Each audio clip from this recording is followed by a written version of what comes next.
बिजली के पैसे नहीं मिले हमको तो।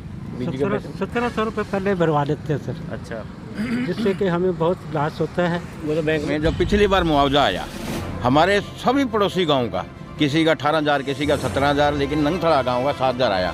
हमने डीसी साहब को, मैडम को ज्ञापन दिया था, उन्होंने कहा था आपका और डलवा देंगे, लेकिन नहीं आया। और वही अब की बार कर दी कि हमारा सबसे कम और गांव से मुआवजा बहुत कम आया है। अधिकारी मिले हुए हैं कंपनियों के साथ में। अब क्या होता है देखिए, 5% किसान अपना प्रीमियम देता है और 10% सरकार देके 15% होता है, और जो कि 6,000 के आसपास राशि उन कंपनियों के पास जा रही है, और हमें उन्होंने दिया 4,000 रुपये, और जो नुकसान जो आंकलन हुआ है वो हमारा 80% से ज़्यादा है। हरियाणा सरकार बीजेपी सरकार, खट्टर सरकार, किसान यूनियन, किसानी एकता। हर चीज़ें ट्रांसपेरेंट होनी चाहिए कि अगर हम कोई गैस बुकिंग करते मैसेज आ जाता हमारे पास, लेकिन अभी क्या हो रहा है कि हमें 7 महीने हो गए, हमारा पैसे हमारे कट चुके, हमें कोई अपडेट नहीं, कितना % आपका क्लेम सेंक्शन हुआ है, कितना नहीं है, किस्त आई है, किस चीज़ की आई है, अब कितने और आएगी नहीं आई, ट्रांसपेरेंसी बिल्कुल भी नहीं है। 5200, 5500, 5,000 रुपये पर एकड़ के हिसाब से आया हुआ है, और 3,000 रुपये भी बता रहे हैं, जो काफ़ी नुकसान मान लो किसानों को। जब इस बार 90 से 100% किसानों की फसल पानी में बिल्कुल बारिश की वजह से ख़त्म हो चुकी है, और फिर भी उसका मुआवजा 5,000 रुपये सरकार देती है, तो इससे तो किसानों को कैसे आय दुगनी होगी। एक तरफ तो सरकार कहती है कि हम किसानों की आय दुगनी करेंगे, और एक तरफ किसानों के साथ ये धोखाधड़ी हो रही है।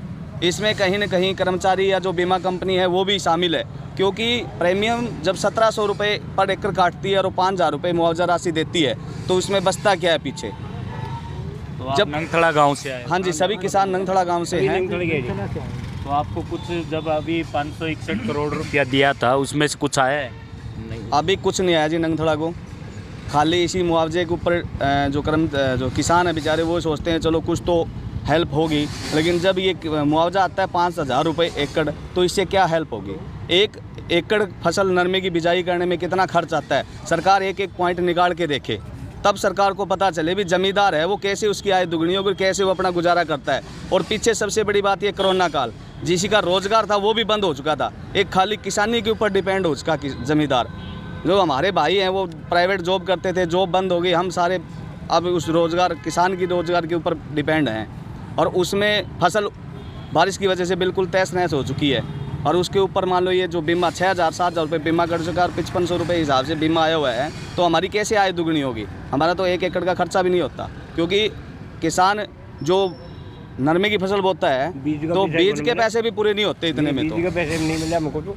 1700 रुपये पहले भरवा लेते हैं सर। अच्छा, जिससे कि हमें बहुत लॉस होता है। वो तो बैंक में कृपा करके हमारी बात का ध्यान किया। बैंक में करते हैं। हमारे गांव में जब पिछली बार मुआवजा आया हमारे सभी पड़ोसी गांव का, किसी का 18,000 किसी का 17,000, लेकिन नंगथड़ा गांव का 7,000 आया।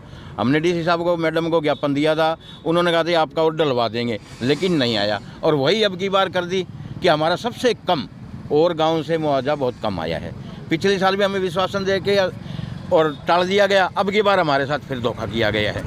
तो हम चाहते हैं, हर बार यही हालात होती है सर, नंगथड़ा गांव के साथ हर बार ज़्यादती यही होती है कि किसी गांव में कितना मुआवजा हो और नंगथड़े गांव में वही घूम फिर के 4 या 3 या 5,000 रुपये मुआवजा देते हैं। और हर बार हम पिछली बार भी डीसी मैडम को ज्ञापन दे के गए थे, डीसी मैडम ने कहा था ठीक है अभी आपका मुआवजा और डलवाएंगे।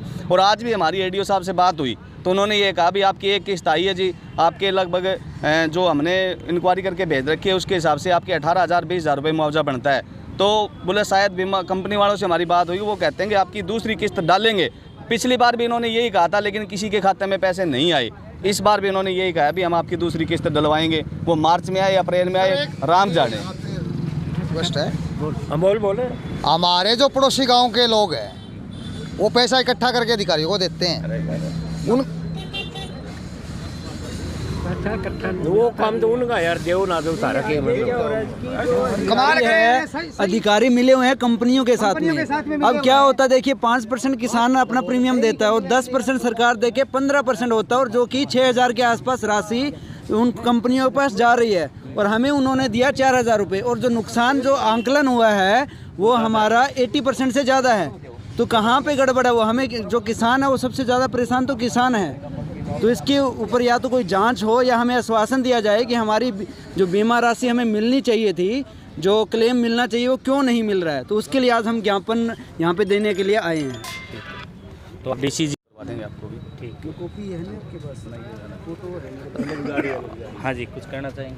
बस मुआवजा पूरा मिलना चाहिए। मिलना चाहिए जी। और क्या जो बोल रहे हैं किस्तों में देंगे, बाद में देंगे, मार्च अप्रैल में आएगा, और हमें साथ में चाहिए इकट्ठा।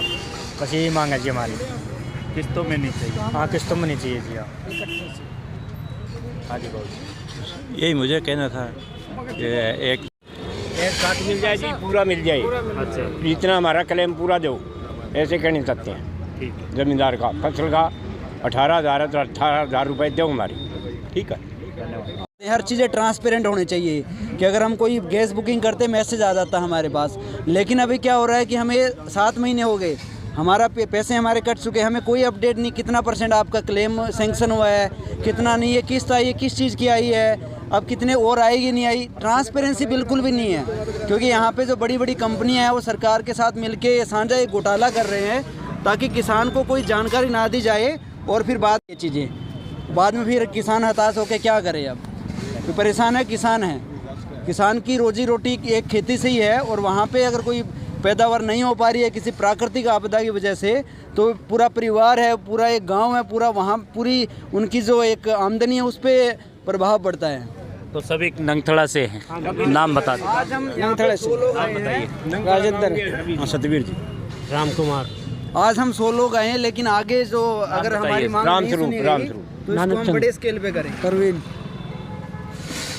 चित्ताराम, सुरेंद्र, राम कुमार। जय दयाल एक सरपंच।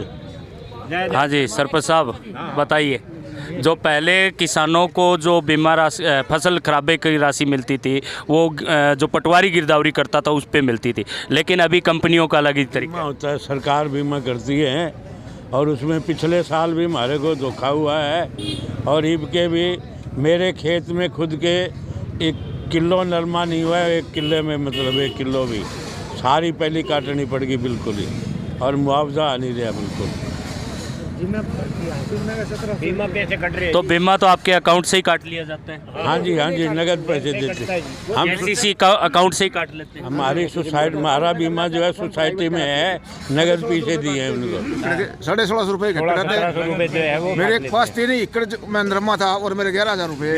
मेंबर। हाँ जी, सीताराम पंच जी, एक्स पंच।